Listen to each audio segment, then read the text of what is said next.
सर्वप्रथम मैं माननीय राज्यपाल महोदय का धन्यवाद ज्ञापित करता हूं, जिन्होंने अपने अभिभाषण में के माध्यम से इस सदन के समक्ष हमारी सरकार का रोड मैप रखा है।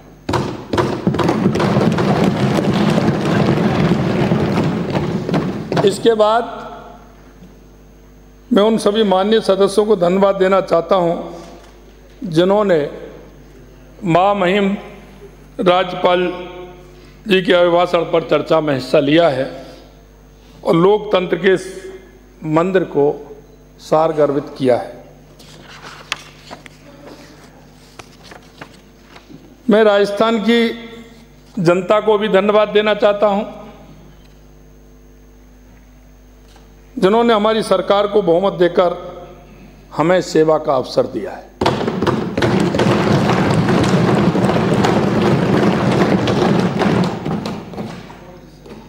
मैं मेरी सांगानेर की जनता का भी आभार प्रकट करना चाहता हूं, जिन्होंने मुझे 58.44% वोट दे करके इस सदन में एक जनप्रतिनिधि के रूप में मुझे भेजा है।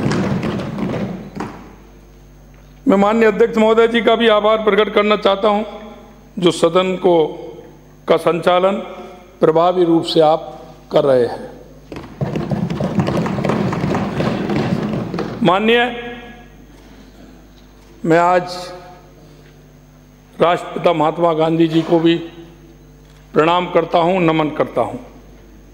आज उनकी पुण्यतिथि है। मैं उनको श्रद्धांजलि अर्पित करते हुए राम बापू के पूज्य थे। उनकी सभाओं में राम जी का भजन, रघुपत राघव राजा राम, पतित पावन सीताराम, उसके अलावा उनका और एक प्रिय, मैंने तो पाया राम रतन धन पाया, ये भी उनको बहुत पसंद था। राम राज्य तो गांधी जी का सपना था। राम राज्य की अवधारणा जहां हमारी आजादी की लड़ाई का मूल मंत्र था, वहीं यही राम राज्य राष्ट्र निर्माण के मिशन का मूल आधार भी था। माननीय अध्यक्ष जी, मैं इसलिए इस बात को कहना चाहता हूं, क्योंकि कई माननीय सदस्यों का मैंने सुना है और उन्होंने जिस तरह से बात रखी है, निश्चित रूप से उनका अधिकार है। लेकिन बात रखने से पहले थोड़ा सा हमें विचार भी करना चाहिए, और विचार इसलिए करना चाहिए कि राजस्थान की जनता ने हम सभी को इस पवित्र मंदिर में भेजा है। इसका एक एक मिनट का समय बहुत कीमती है। इसलिए मैं कहना चाहता हूं, हमारे माननीय यशस्वी प्रधानमंत्री जी भी कहते हैं कि विकसित भारत की संकल्पना देव से देश तथा राम से राष्ट्र के चिंतन का विस्तार है। यही नहीं,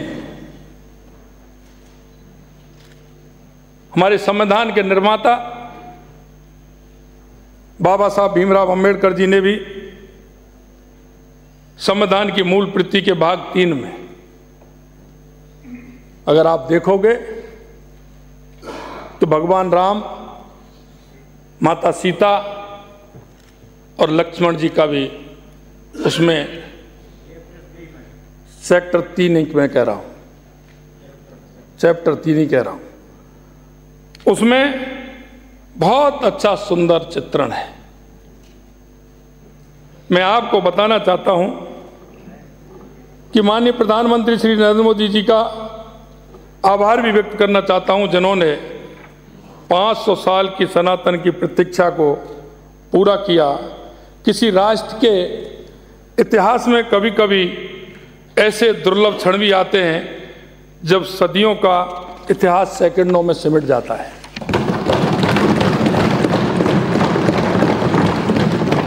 अयोध्या में 22 जनवरी को ऐसा ही क्षण आया जब 500 वर्ष का इतिहास 84 सेकंडों में सिमट करके रह गए। देश ही नहीं, पूरा विश्व राम में हो गया। सदियों के संघर्ष एवं राम भक्तों के बलिदान के पश्चात यह सपना साकार हुआ है। नव्य भव्य दिव्य मंदिर में कमलासन पर विराजे श्याम सलोने राम लला के दिव्य दर्शन के जनगण धन्य हुआ है। माननीय अध्यक्ष जी, हमारे जन जन की आस्था के प्रतीक भगवान श्री राम के मंदिर की प्राण प्रतिष्ठा को भी विपक्ष के माननीय सदस्य राजनीतिक चश्मे से देख रहे हैं।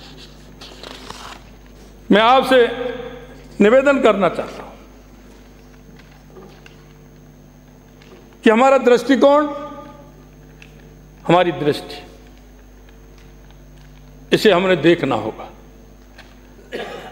इनको यह पता होना चाहिए कि जिन्होंने राम और राम सेतु को काल्पनिक बताकर नकार दिया था, उनको जनता ने भी नकार दिया है।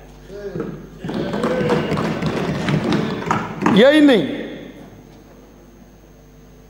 और अब आने वाले समय में चुनावों में जनता इनको पूरी तरह से नकारेगी, ये मैं आपसे कहना चाहता हूं। क्योंकि राम मंदिर केवल आस्था नहीं, अब तो देश की आध्यात्मिक स्वतंत्रता के साथ साथ आर्थिक प्रगति का भी प्रतीक है। इस अवसर पर राम राज्य पर तुलसीदास जी की चौपाई का अंश साझा करना चाहता हूं।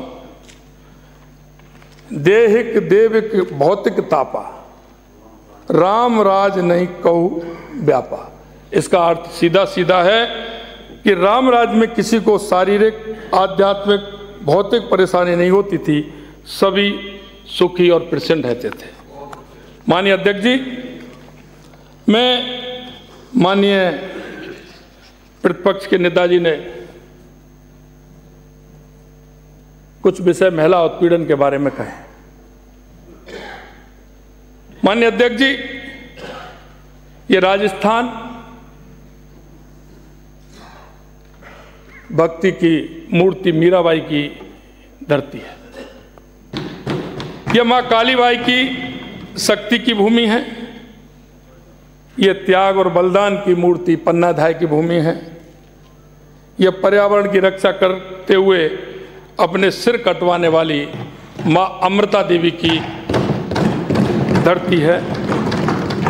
जिस प्रदेश को महिला सम्मान की खातिर प्राण देने के लिए जाना जाता था, उस प्रदेश को महिला अपराध के चिंताजनक आंकड़ों की वजह से प्रदेश को शर्मसार होना पड़ा।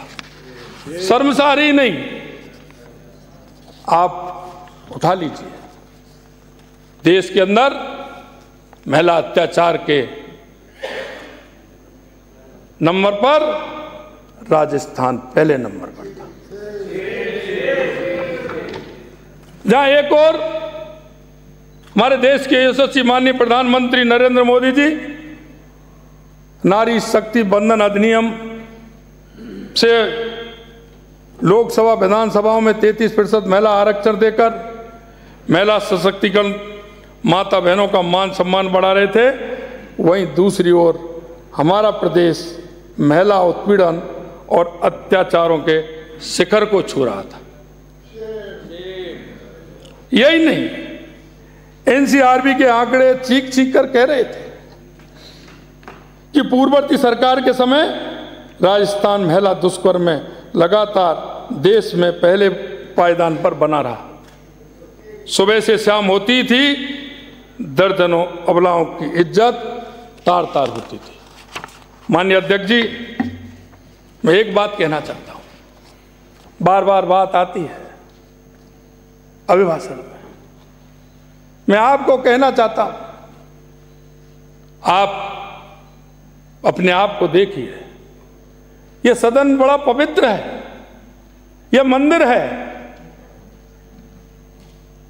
हम नहीं, इस राजस्थान की 8 करोड़ जनता हमारा विश्वास करती है।